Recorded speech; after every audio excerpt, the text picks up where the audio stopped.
Ketika mendengar suku anak dalam atau SAD, mungkin bayangan yang muncul adalah sekelompok orang rimba yang tinggal di dalam hutan terasing dari peradaban. Tapi, lain dari hal itu, SAD sendiri merupakan bagian dari warga negara Indonesia yang patut diperjuangkan segala hak, pengakuan, dan perlindungan atas ruang hidupnya. SAD adalah masyarakat yang bergantung dengan alam sebagai sumber penghidupan. Penghormatannya terhadap alam menimbulkan harmonisasi antara upaya pemenuhan kebutuhan sehari-hari dengan keberlanjutan lingkungan. Negara menyadari bahwa salah satu indikator dari pertumbuhan ekonomi adalah besarnya nilai investasi yang berkaitan dengan sumber-sumber kekayaan alam yang dimanfaatkan oleh pemilik modal demi kemakmuran dan kesejahteraan rakyat. Sumber-sumber kekayaan alam di Indonesia yang dikelola pemilik modal pun sering berpotensi menimbulkan konflik antara masyarakat setempat yang lebih dulu mendiami daerah tersebut. Seperti konflik tanah yang dialami oleh SAD 113, muncul karena adanya persetujuan pelepasan kawasan hutan seluas 27.150 hektar.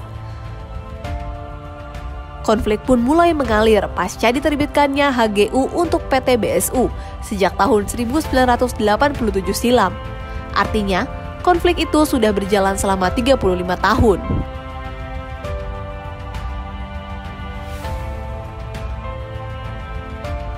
Perjuangan ini sangat memakan waktu, pikiran, tenaga, dan jatuh bangun kami mengejar penyelesaian ini. Nah, dalam tahun 1986 keluar sertifikat BDU pertama, bangun desa utama. Dari situlah awal konflik kami dari 3 dusun, Pinang Tinggi, Padang Salah, dan dusun Tanah Menang. Terjadilah konflik itu terus memanjang dan kami selalu diintimidasi, diteror, bahkan diancam dengan PT BDU maupun PT Asiatik Persada. Nah, perlu diketahui bahwa PT Asiatik Persada ini sudah berapa kali ganti. Pertama BDU, Cargill, CDC, AMS, BSU sekarang ini. Jadi sudah bertukar-tukar mereka tadi itu, maka konflik ini pun belum selesai. Sejak saat itulah, SAD 113 menjadi salah satu kelompok masyarakat yang bergerak untuk memperjuangkan hak garapan, kebun, hak waris dan hak ulayat yang telah ada sejak nenek moyang mereka. Ado dari Datuk Manyal, ya ado di Muaro Jambi, ado juga anak cucu Datuk Manyal di Batanghari. Itu saya jalani selama 35 tahun. Bahwa hak-hak kita sebelum HGU PT Bangun Desa Utama terdiri, apakah itu dibiarkan menurut hukum adat maupun hukum negara. Kalau kita merasa punya hak, marilah kita tuntut hak kita. Itu dasarnya, karena makam pekuburan itu HGU kita, aku bilang bapak-bapak, ibu-ibu, dulur-dulur, bukannya HGU perusahaan. Karena tidak mungkin aku bilang hak kita itu bisa hilang dengan dasar hukum yang didirikan oleh negara. Negara memang mendirikan hukum, itu tidak salah aku bilang. Tapi hak kita sebelum adanya beku dunia, kalau sudah ada di situ, masa tidak kita tuntut, aku bilang. Kalau kita tidak nuntut, aku bilang tidak akan dapat. Kemudian kita, aku bilang, menyerahkan hak kita ini kepada BPN Batanghari, provinsi, pusat. Yang jelas kami selaku pihak pemerintah tentunya membantu pihak masyarakat. Nah, perjuangan mereka pun tentunya kami mengadakan rapat untuk membuktikan keabsahan mereka. Jadi memang benar-benar kami dibantu juga oleh BPN selaku yang membidang yang tim teknis. Memang harus kami perjuangkan dan juga tidak merugikan pihak investor. Jadi di dalam perjuangan mereka terbukti bahwa mereka memang ada hak mereka yang dituntut mereka. Perjuangan panjang SAD 113 untuk mendapatkan kembali haknya terwujud sudah. Konflik SAD 113 dengan PT BSU pun berakhir harmonis. Puncaknya, Kementerian ATR BPN mengeluarkan sertifikat kepemilikan bersama atau komunal untuk 744 warga SAD 113 berupa perkebunan sawit dan 20 hektar pemukiman atau fasilitas umum, yang ditetapkan melalui SK Gubernur Jambi. Sertifikat SAD 113 telah diserahkan secara simbolis oleh Presiden Republik Indonesia Joko Widodo di Istana Negara Kamis 1 Desember 2022 lalu.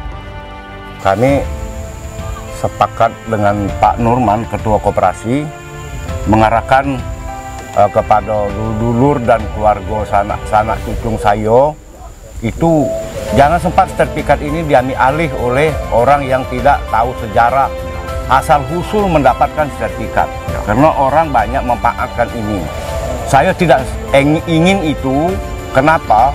Sangat sulit mendapatkan sertifikat kalau kita diintimidasi dengan politik-politik yang tidak jelas sehingga merugi ke diri kita sendiri. Itu mungkin yang saya pandang sekilas, Pak Nurman ya. Karena ada yang oknum menganggap ini tidak jelas, itu tidak jelas. Yang lebih jelas itu bagaimana? Itu menurut saya sarankan kepada keluarga besar saya, suku anak dalam kelompok 113, jangan terprovokasi dengan hal-hal yang tidak bertanggung jawab. Ini kan sertifikat komunal. Jadi masyarakat itu kita sudah sosialisasi ke masyarakat bahwa sertifikat komunal ini, satu batang sawit ini dikerjakan 744 kakak, bukan perorangan. Nah, semua kegiatan dalam pengelolaan lahan tersebut itu selalu masuk ke wadah koperasi kita. Jadi koperasi yang mengatur, jangan sampai sertifikat atau lahan yang diberikan masyarakat kepada masyarakat itu dialihkan ke orang lain. Tuntutan mereka itu alhamdulillah juga mereka diterima oleh Bapak Presiden Bapak Jokowi. Mereka sehingga diundang langsung. Jadi oleh Bapak Presiden pun ada memberikan sertifikat sebanyak 11 itu dikasihkan secara simbolis, 2 sertifikat yang langsung diserahkan oleh Bapak Presiden. Selebihnya Bapak Menteri langsung turun ke lokasi, di lokasi SAD 113. Untuk yang 9-nya langsung Menteri yang menyerahkan. Sertifikat kepemilikan bersama itu kan artinya tidak bisa secara individual ya untuk mentransaksikannya. Jadi artinya memang itu untuk kepentingan masyarakat komunal itu, jadi tidak untuk kepentingan pribadinya. Jadi ini satu alasan penting kenapa itu diberikan hak kepemilikan bersama, bukan hak individual. Memang kalau kita berikan hak kepemilikan bersama ataupun komunal, itu berarti peruntukannya memang untuk masyarakat setempat, masyarakat komunal itu tidak akan bisa ditransaksikan oleh individu-individu.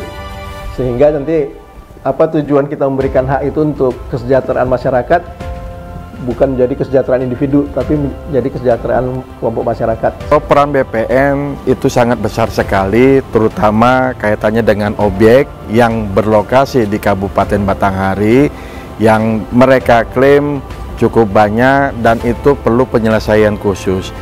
Karena kalau dinilai dari upaya yang sudah dilakukan, mungkin kantor Batanghari itu perlu menindaklanjuti sampai dengan pengukuran pemetaan yang ada di lokasi Kabupaten Batanghari. Dari sinilah nanti kita sampaikan kepada pihak Kanwil maupun kementerian bahwasannya terkait dengan rencana area lokasi itu sudah ada di Kabupaten Batanghari. Dalam rangka penyelesaian konflik, kami selalu bersama-sama mengadakan rapat baik di Kabupaten Batanghari maupun di kantor wilayah Provinsi Jambi maupun di kantor Gubernur Provinsi Jambi. Intinya semua itu dimaksudkan dalam rangka upaya penyelesaian konflik masyarakat SAD dengan perusahaan PT BSU. Kita sadar betul bahwa konflik pertanahan di Provinsi Jambi ini termasuk kategori tinggi.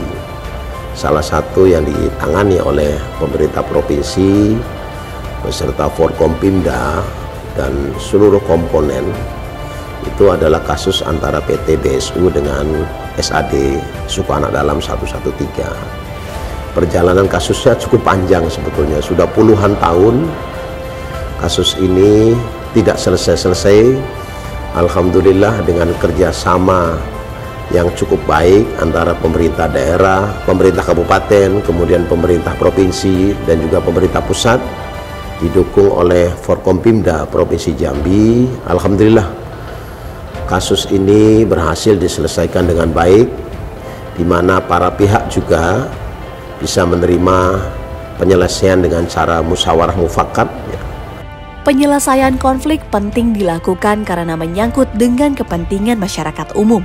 Sebab itu, penting menggunakan pendekatan-pendekatan dan upaya yang strategis dan sistematis agar penyelesaian konflik dapat berjalan dengan baik, seperti yang telah dilakukan Kementerian ATR BPN bersama dengan seluruh pihak seperti pemerintah pusat, pemerintah daerah, Forkopimda, aparat penegak hukum, dan badan peradilan dalam menyelesaikan konflik SAD 113.